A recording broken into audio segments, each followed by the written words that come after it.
Pessoal, boa tarde, boa noite, dependendo da hora que você está assistindo este vídeo. O tema da nossa aula de hoje é alelopatia na agricultura.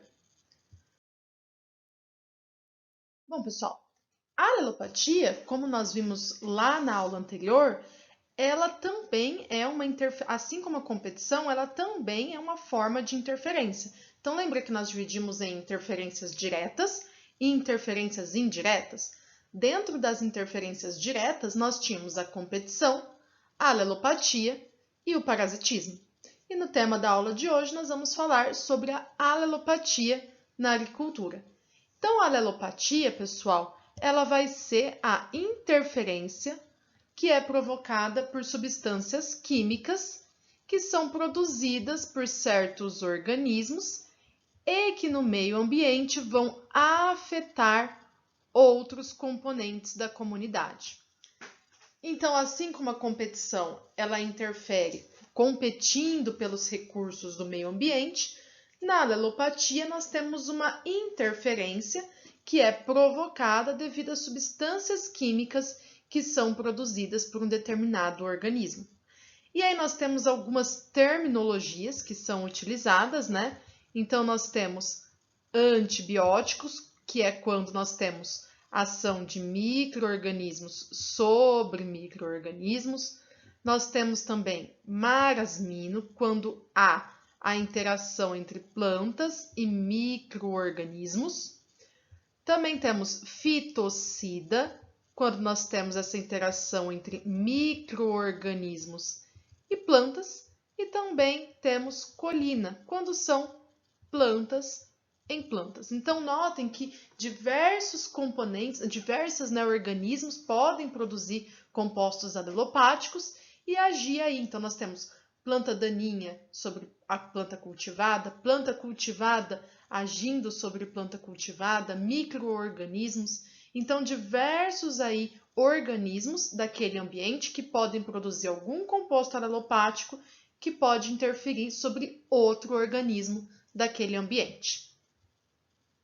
Bom, dando continuidade, esse gráfico aqui, essa ilustração só mostra aí produtos, né, químicos alelopáticos e rotas aí prováveis da síntese. Então, diversos compostos alelopáticos que a gente pode encontrar e a rota deles aí onde são produzidos, né? Então, no geral, nós temos aí que os aleloquímicos, eles são metabólitos secundários que as plantas vão sintetizar, acumular e de alguma forma secretar, né, transferir isso para o meio ambiente, tá? Também aí nós temos uma divisão, geralmente em 5 grupos, né? Alcaloides, esteroides, terpenoides, flavonoides e ácido cinâmico. Então, só uma forma aí de classificar esses aleloquímicos, mas geralmente nas plantas, então eles são metabólitos secundários, que as plantas vão aí sintetizar, acumular e liberar para o meio ambiente. Bom, no geral, então, pessoal, as plantas, você pode ter a produção desses compostos alelopáticos em toda e qualquer parte da planta, mas no geral, nós vamos encontrar mais aleloquímicos nas folhas, seguidos do caule, das flores e depois aí das raízes. Mas toda e qualquer parte da planta aí é passível de ser encontrado algum composto aleloquímico. E a partir do momento em que essa planta produz esse composto, ela vai liberar para o meio ambiente. E aí é que ela pode liberar de diversas formas. Então, ela pode liberar através da volatilização. Então, aqui isso acontecendo principalmente aí nas folhas, né? Então, são compostos que são liberados para o meio ambiente através da volatilização, né? Temos exemplo dos terpenos, que acaba ocorrendo dessa maneira a liberação. Nós também podemos ter exudação radicular.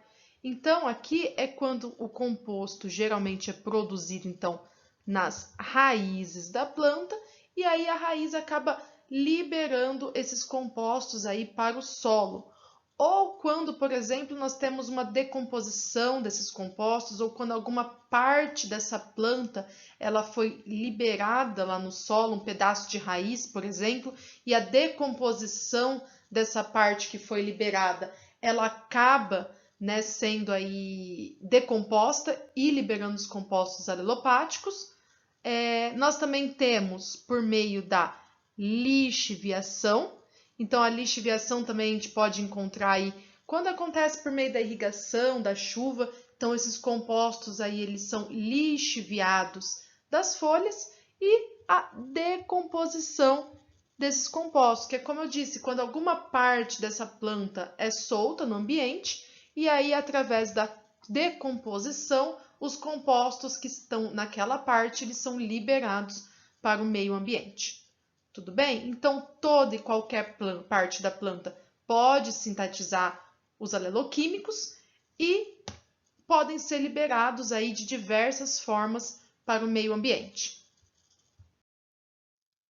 Bom, aqui é só um exemplo de onde esses compostos aleloquímicos podem agir. Então, eles podem aí atrapalhar regulação do crescimento, podem atrapalhar na fotossíntese, na absorção de nutrientes. Então, tem vários exemplos aqui do lado direito da nossa tabela do composto aleloquímico que é produzido e que age sobre, aí, por exemplo, a divisão celular, sobre os hormônios, sobre as enzimas, sobre a fotossíntese, né? Regulação mistomática. Então, eles podem agir de diversas maneiras aí, prejudicando ou não a outra cultura. Aqui, pessoal, nós temos um exemplo, então, de um trabalho onde os autores eles avaliaram o efeito alelopático de Artemisia na germinação de sementes de alface e de leiteira, então no desenvolvimento inicial dessas plântulas. Então, nós podemos ver aqui embaixo, ó, que nós temos o aumento da concentração do extrato, né, de Artemisia, e aqui a porcentagem de germinação dessas espécies. Então, aqui no primeiro gráfico nós temos de leiteiro e no segundo gráfico sobre a alface. Então, vocês podem ver que conforme eu aumento a concentração do meu composto alelopático, do extrato alelopático de Artemisia, nós temos uma redução na germinação, né? Principalmente aqui do leiteiro, então 75% e 100% nós não temos mais germinação. E para a alface é pior ainda, então já com 25% de concentração de extrato de Artemisia, a alface já reduziu aí para abaixo de 10% a porcentagem de germinação das suas sementes. Então aí, né, vendo a influência do composto de Artemisia sobre duas espécies, né, tanto da alface como do leiteiro. Bom, esse outro trabalho, pessoal, ele mostra a atividade alelopática de leucena sobre plantas daninhas. Então, aqui na letra A é a concentração ó, de 0, 12,5, 25, 50 e 100%, né, de extrato aleopático de leucena sobre a espécie de picão preto.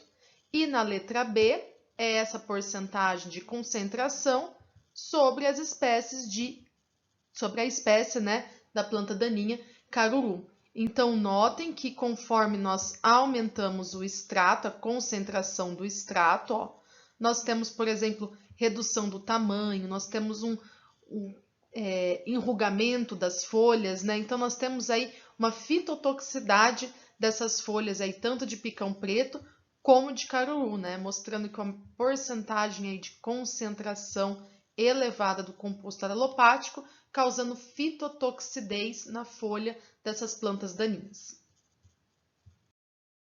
Bom, nós também aqui temos outro exemplo, então comparando, né, o potencial alelopático de duas espécies de Alternanthera, então lá da família, né, do apaga-fogo, lá da família da Amarantácea. Então, As duas espécies que eles estudaram foram Alternanthera sessilis e Alternanthera filoxeroides. Então, o extrato dessas duas plantas agindo sobre a germinação de plantas de arroz.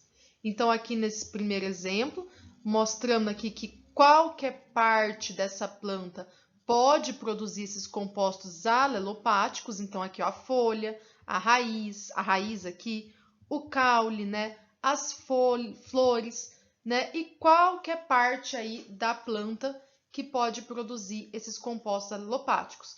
Notem que quando nós vamos aqui para a segunda ilustração, não houve germinação, né? Quando os extratos foram produzidos da folha de Alternanthera, né? Então, não foi possível a germinação de plântulas de arroz, mostrando aí, né, que qualquer parte da planta pode produzir e que dependendo da parte da planta que é produzida, você tem um maior ou menor efeito fitotóxico, né, sobre essa concentração de plantas. Bom, vamos dar continuidade aqui. Aqui é um exemplo, então, de como que essas plantas elas podem agir, né? Então, nós temos aqui, ó, extratos, né? Por exemplo, Amaranthus palmeri agindo sobre cebola e cenoura, caruru gigante agindo sobre milho e soja, picão preto em alface, feijão, milho e sorgo. E aqui do lado nós temos quais são os efeitos na cultura. Então, se reduz a germinação, se causa efeito fitotóxico nas folhas, né? Qual parte da planta em que produz esses compostos. Então, aqui a gente consegue ver como que o extrato de plantas daninhas, a compostos alelopáticos, vão agir sobre a nossa cultura. Então, mostrando a alelopatia entre planta e planta, né? Plantas daninhas agindo sobre culturas. Bom, aqui nós também temos outro exemplo, só que aqui a gente tem a porcentagem de uma cultura, né? Como que a cultura age sobre outra cultura, porque esse trabalho aqui ele ilustrou a alelopatia de compostos alelopáticos de eucalipto sobre diversas plantas aí cultivadas, né? Então, mostrando que com o aumento da concentração do extrato de eucalipto, nós temos aí chegando até zero o índice aí de germinação de várias espécies, né? De várias espécies aí que a gente produz. Bom, tudo bem? Aqui mais alguns exemplos, então, né? Por exemplo, o girassol, compostos alelopáticos de girassol agindo sobre soja e sorgo. Então, anotem que as folhas secas, quando misturadas ao solo, inibem a germinação e reduzem o crescimento de plântulas. Então, aqui, uma importante função de se conhecer compostos alelopáticos. Às vezes eu estou fazendo a rotação de cultura, mas às vezes aquela planta que eu coloquei antes, ela tem algum composto alelopático que pode ser liberado, né, pela palha, e aí você tem a inibição, por exemplo, da germinação da sua cultura seguinte. Tudo bem? Aqui nós, por exemplo, temos esse exemplo aqui de cobertura morta. Então, como que a palha e como que os adubos verdes, né, podem suprimir as plantas daninhas. Então, esse trabalho ilustrou ali diversas quantidades, né? Então, de 40, 50 e 80 toneladas por hectare do adubo verde. E se ele foi superficial ou se ele foi incorporado. Então, aqui nós temos os adubos verdes. E aqui nós temos, né, a influência desses adubos verdes sobre corda de viola, sobre o capim braquiária e sobre o capim colonião. Então, dependendo de como foi esse adubo verde, se ele foi incorporado ou se ele foi ficado na forma superficial, ele agiu aí na redução ou não na germinação dessas espécies de plantas daninhas. Tudo bem? Então, pessoal, dentro de alelopatia, nós temos muita dificuldade nos estudos, né? Porque é muito difícil você isolar um composto aleloquímico e falar, não, isso está acontecendo por causa daquele composto, por causa daquele aleloquímico, né? Então, não são trabalhos mais difíceis de serem realizados, principalmente porque no ambiente a gente não vai estar lidando só com um composto aleloquímico, mas pode ter a presença de diversos compostos, né? Então aí são trabalhos um pouco mais difíceis de serem realizados, mas que nos geram aí importantes informações, principalmente na hora da gente rotacionar duas culturas, né? Então nós temos aqui alguns também conceitos da importância, então conhecimento sobre os compostos alelopáticos, para que nós não escolhemos errado qual é a cultura que a gente vai pôr, né? Principalmente no plantio direto, porque essa palha que fica sobre o solo, ela pode liberar compostos aleloquímicos que pode impedir a germinação da espécie que a gente produziu. Também com culturas intercaladas, né? Então, quando nós temos duas culturas convivendo, então nós temos exemplo que algumas culturas elas podem ter efeitos alelopáticos sobre outras culturas. Então, que nós temos que tomar muito cuidado na hora da gente intercalar ou de associar duas culturas no mesmo ambiente, para que uma não prejudique a outra, né? Muito importante também aí para os herbicidas naturais ou até mesmo os herbicidas sintetizados, porque é a partir da observação, né, desses compostos aleloquímicos agindo no ambiente que nós podemos encontrar herbicidas naturais ou até mesmo alguns herbicidas que são produzidos, né? Porque por exemplo, você identifica que ao redor daquela espécie não nasce mais plantas daninhas ou não nasce outras plantas de nenhuma espécie. Então, possivelmente, aquela planta está liberando algum composto aleloquímico naquele ambiente em que impeça a germinação de outras plantas. Então, a identificação desse composto aí pode gerar diversos resultados aí para os herbicidas sintetizados, para os herbicidas naturais, para a transferência de genes, né? Então, aí a importância do estudo da alelopatia.